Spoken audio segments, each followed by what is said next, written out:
His father was taking in more than $1 million a month in heroin sales. And this morning, Courtney Brown Jr. joins us to share more of his story. It's so nice to meet you. Thanks for being here. Pleasure meeting you, Sherry. Tell me how you describe your family, because it's like the Cosby family meets the Sopranos. Yeah, I love that. I love that description. Well, it's true. My dad was a Little League baseball coach, and he's living next door to actually the mastermind of this whole operation, a guy named Eddie Jackson, who's an absolute Detroit legend, who started it. My father and Eddie were lifelong friends. But anyway, I mean, my mom is a Girl Scout head, and Dad was a Little League baseball coach and Little League basketball coach on his way to deliver kilos. 1973. The Detroit Free Press's front page proclaims, "Dope kingpins get away with it." They had names like Jesse James, Pretty Ricky, the Black Greek, and Mr. Clean. 2 of the 12 men listed as Detroit's biggest heroin dealers were next-door neighbors, and in reality, they were the 2 largest heroin dealers in Detroit, dwarfing the other men on the list. Eddie the Fat Man Jackson, charismatic son of a pool hall owner, and his chief lieutenant, Courtney the Field Marshal Brown, a former city bus driver, had built an empire on a par with men like Nicky Barnes and Frank Lucas of New York. But theirs was a very different and in many ways more sophisticated operation than Barnes and Lucas's, based on family ties and finesse more than murder and mayhem. They truly were the Motown Mafia, and the saga of Eddie Jackson, Courtney Brown, and their families stretched from the 1960s and into the present day. Starting in 1969, Eddie Jackson had built a tight inner circle of lieutenants like Charles Rudolph, Russell Clayton, Ronald 5-0 Garrett, Black Butch, and his right-hand man, Courtney Brown. All of them had grown up together in Detroit's old Black Bottom and Paradise Valley neighborhoods, forming an unbreakable foundation for their soon-to-come heroin empire. My client is a businessman. Mr. Brown and Mr. Jackson have paid better than $450,000 in income tax. I think that's more than some of the corporations, Shell, Atlantic Richfield, and a few of the others. Now, for Mr. Leff, who's in charge of the task force to try this case in the newspaper and get the public sentiment against these 2 gentlemen, I think that's reprehensible. Mr. Jackson has legitimate income on which he pays income tax. That's more than can be said for a whole lot of folks. Mr. Jackson, it's alleged that just 6 years ago you were earning a little better than $3 an hour as an auto production worker. Just how did you come to acquire this home in Southfield and your other business interests, your automobiles? Well, I think the law states, that you have to file your income. If I tell you that, then you know my secret, But as long as I file my income, and I think this is what the law states, and I do that. Do you deny flatly that you were in any way tied in with the illegal drug traffic? Yes, I do. Would you care to reveal just what your business holdings are, how you've acquired this wealth? No, it is a matter of record. If you want to check on that, you can check. It's a matter of record. You're saying that you have property? Yes, I do. Mm-hmm. How did you acquire the property? Would you mind telling us that, sir? Well, if I tell you that, then you'll know my business. So he was sort of a businessman. Very much so, but it was a very stable nuclear family we grew up in, and I just thought it was natural that people's dads came home with duffel bags full of money. And you said that's how you spent your time with your dad. That bonding period was counting the loot in the bag. Really, my family, kids in school, mention sarcastic remarks to maybe to the kids. But generally otherwise now, it's been all right. Mr. Brown, we're wondering why you haven't sued or taken some other action. I think if these stories had been written about me, I would be denying them to the nth degree. Well, we denied it already, and like I say, we have to let our lawyers handle it in a legal manner through the courts.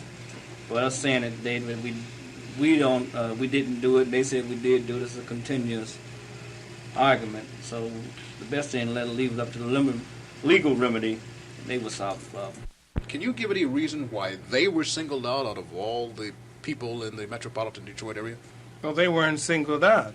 They've just thrown a lot of names around, as I can see. We could very well sit here and justify every expenditure that has been made, but we're not going to do it.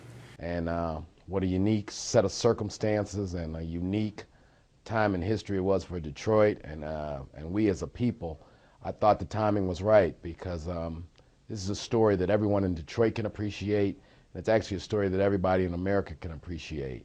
And with, this newfound interest in quote-unquote urban dramas or urban gangster stories via your Wire, your Sopranos, I said, we've got the best untold story in the world. This is a story about a real one. From the beginning to the end, never telling on nobody, fighting the legal defense. Frank Lucas ain't even fight a legal defense.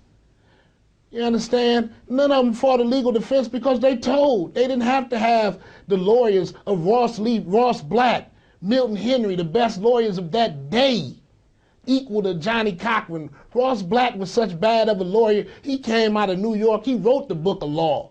You understand? So he had a lawyer that was, if Johnny Cochran was hitting on something, then he'd have had him. That's the kind of money he was handling. He wasn't handling no chump money. Ross Black, right now, if you go to the legal law library and look it up, Ross Black and F. Lee Bailey wrote the book of law. That's who he had defending him, the best. He thought Ross Black was better than F. Lee Bailey. That'll give you an idea. He would have had F. Lee Bailey defending him, but he thought Ross Black was better because Ross Black used to come into the courtroom dressed in military gear. Ross Black used to come in and say, this is war.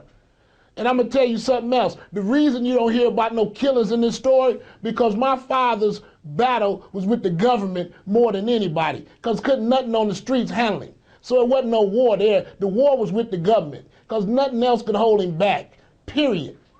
Nothing. Really, this is wise investments. You're under constant surveillance. There have been all kinds of stories about your alleged connections with the underworld drug market. What's your reaction, Mr. Jackson? Well, as far as the connections, that's 100% false. And as far as the surveillance, I welcome, you understand, anybody who feel like they want to waste their time watching me, you understand, well, then they can just go ahead and watch me. Again, the question, how could a man at the age of 29, who just 6 years ago was earning something like $6,000 a year, acquire so much in so short a time? Well, I think you asked me before about I worked in the pool room. I want to straighten that out. I own the pool room. Also, the block proceeded to that, And from that and manipulating, you understand, and I just came, fortunately, you understand, and came up to this. Big man on campus. Question, Courtney, what is the moral of the story? Well, when we decided to finally do the follow-up project of Motown Mafia, Big Man on Campus, so it's like the part 2 of the book that's already out. Thanks everybody for your support on Motown Mafia. So Motown Mafia, Big Man on Campus, it's kind of starting to just tell the rest of the family story, and from our perspective and the stuff you've seen with Pops or with Eddie Jr., and the rest of the stuff coming out. When you're living that life, you're just living that life. You don't really think of it that I'm involved in a major criminal organization and we're, international money launderers, or we're bringing in things from, bringing in the package from overseas. It's kind of like what the family does. So just like any family, in Motown Mafia in the original book, right? It's me growing up and then going, grade school, growing up in Southfield with the Temptations, the Four Tops, and we're in America's most prominent suburb and all of the above. But then by the time, the original project, Motown Mafia, Motown Mafia, Memoirs of a Kingpin's Kid, when that ends, we're just about to start high school. So this kind of picks up what was going on with the family going through high school, and then obviously Big Man on Campus. As I go away to campus and go away to college, and Pops comes home from the Fed joint, and it's basically time to start the family business, or my breaking into the family business, understanding the family business. Real moral of the story kind of is we were fortunate. I wouldn't want people to read our books and look at what happened in success and Pops, because there were prices, to be paid. My father spent over 15 years of his life in the federal penitentiary. We had a lot of friends and family who died incarcerated. A lot of people got caught up in the streets.